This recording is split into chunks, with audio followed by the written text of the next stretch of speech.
Le titre de ce livre, Les vérités fondamentales du salut, est écrit par nos bien-aimés frères Edward Donnet. Nous sommes présentement au chapitre 4, petit 2. La réponse à cette question nous conduit à l'une des parties les plus importantes de notre sujet. Nous avons déjà montré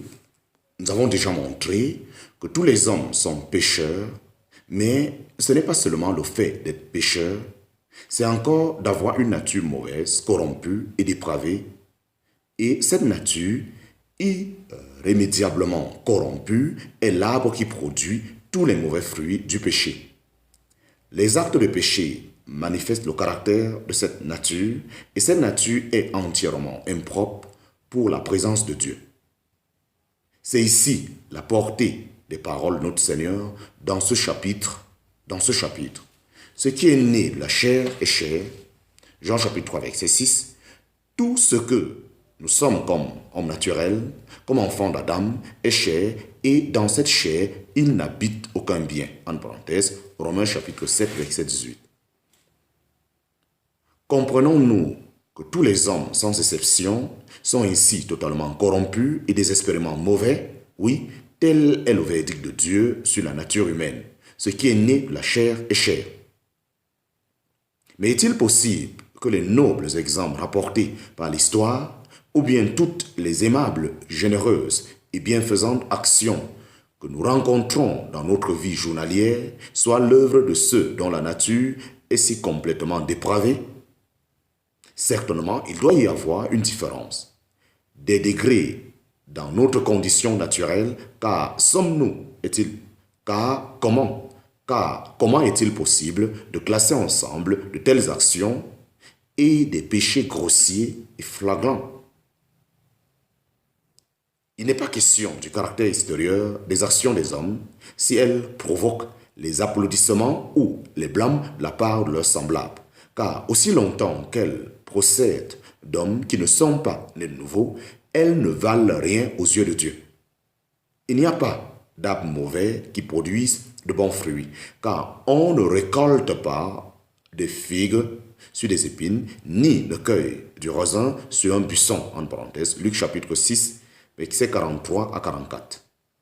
La parole de Dieu est tout à fait explicite sur ce sujet. La pensée de la chair est inimitié contre Dieu, car elle ne se soumet pas à la loi de Dieu, car aussi elle ne le peut pas.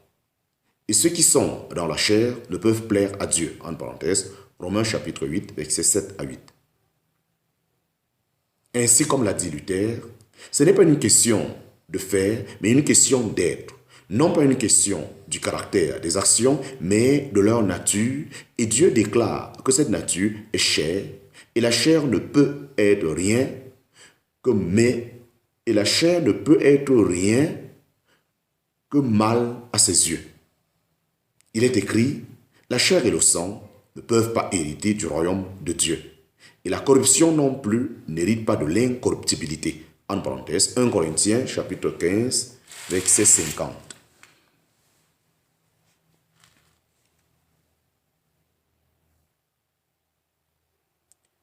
C'est de là que ressort la nécessité d'être né de nouveau. Ce qui est né de la chair est chair. Ne t'étonne pas de ce que je t'ai dit. Il vous faut être né de nouveau. En parenthèse, Jean chapitre 3, verset 7.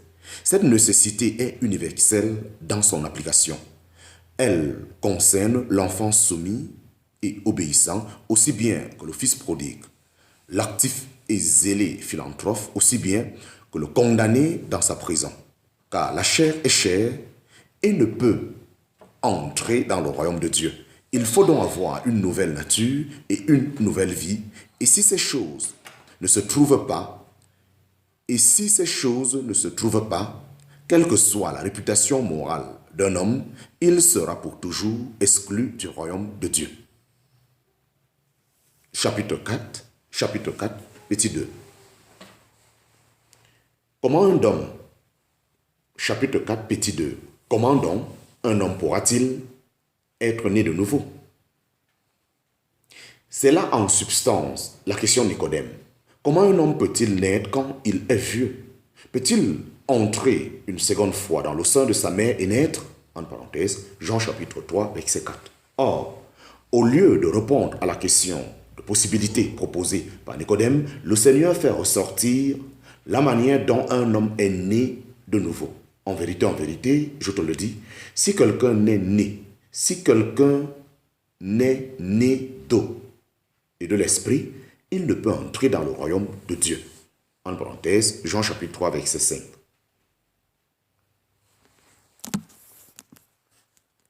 Chapitre 4, petit 2, sous 1. Chapitre 4, petit 2, sous 1. L'eau.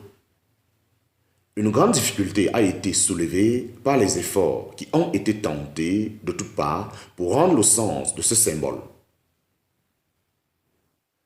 Une grande difficulté a été soulevée par les efforts qui ont été tentés de toutes parts pour tordre le sens de ce symbole. Les ritualistes de bien des nuances, ont essayé avec persistance d'appuyer sur ce passage leur faux enseignement de la régénération baptismale. Mais si nous nous bornons aux écrits, nous trouverons que la difficulté disparaît. D'abord, il est évident que Nicodème aurait dû être en mesure de saisir le sens des paroles du Seigneur. Car quand il réplique « Comment ces choses peuvent-elles se faire ?» Jésus répond et lui dit « Tu es le docteur d'Israël et tu ne connais pas ces choses ?» En parenthèse, Jean chapitre 3, versets 9 à 10. Et si nous nous reportons à l'un des prophètes dont les écrits auraient dû être connus de Nicodème en sa qualité de docteur d'Israël, nous y trouvons une anticipation claire de cet enseignement du Seigneur parlant de la restauration future d'Israël. Le prophète Ézéchiel dit « Je répandrai sur vous des eaux pures et vous serez purs. Je vous purifierai de toutes vos impuretés et de toutes vos idoles. Et je vous donnerai un cœur nouveau, et je mettrai au-dedans de vous un esprit nouveau, et je t'aurai de votre chair le cœur de pierre, et je vous donnerai un cœur de chair. Et je mettrai mon esprit au-dedans de vous, et je ferai que vous marchiez dans mes statuts, et que vous gardiez mes commandements, et que vous gardiez mes ordonnances, et les pratiquiez. En parenthèse, Ézéchiel chapitre 36, versets 25 à 27.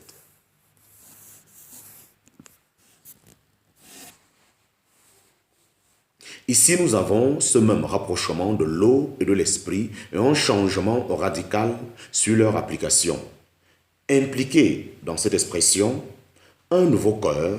De plus, l'eau est citée dans ce passage dans le sens le plus familier aux Israélites en rapport avec la purification.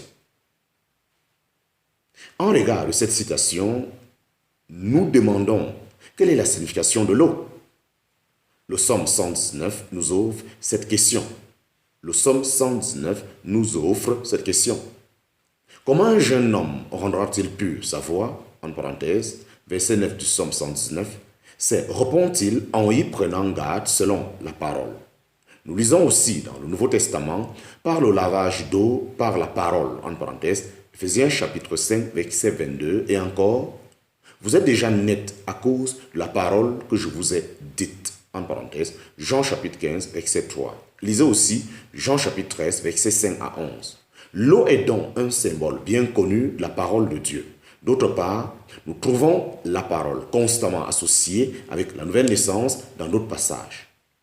De sa propre volonté, il nous a engendrés par la parole, la vérité. En parenthèse, Jacques chapitre 1, verset 18. Vous qui êtes régénérés, non par une sémence corruptible, mais par une sémence incorruptible, par la vivante et permanente parole de Dieu.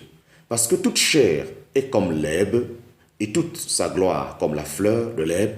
L'herbe a séché, et sa fleur est tombée, mais la parole du Seigneur demeure éternellement. Or, c'est cette parole qui vous a été annoncée, en parenthèse, 1 Pierre chapitre 1, versets 23 à 25.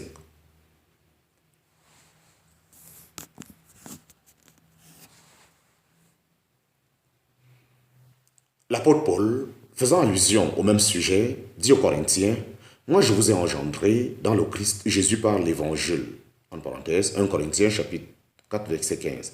Ainsi, la parole de Dieu prêchée dans l'Évangile est le premier moyen de la nouvelle naissance que le Seigneur présente ici sous le type de l'eau.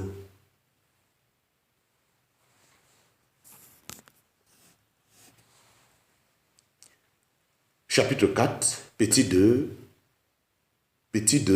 bas 2, petit 2, bas sous 2, l'esprit. L'esprit. C'est l'esprit qui vivifie, entre parenthèses, Jean chapitre 6, verset 63. La lettre tue, mais l'esprit vivifie, entre parenthèses, 2 Corinthiens chapitre 3, verset 6.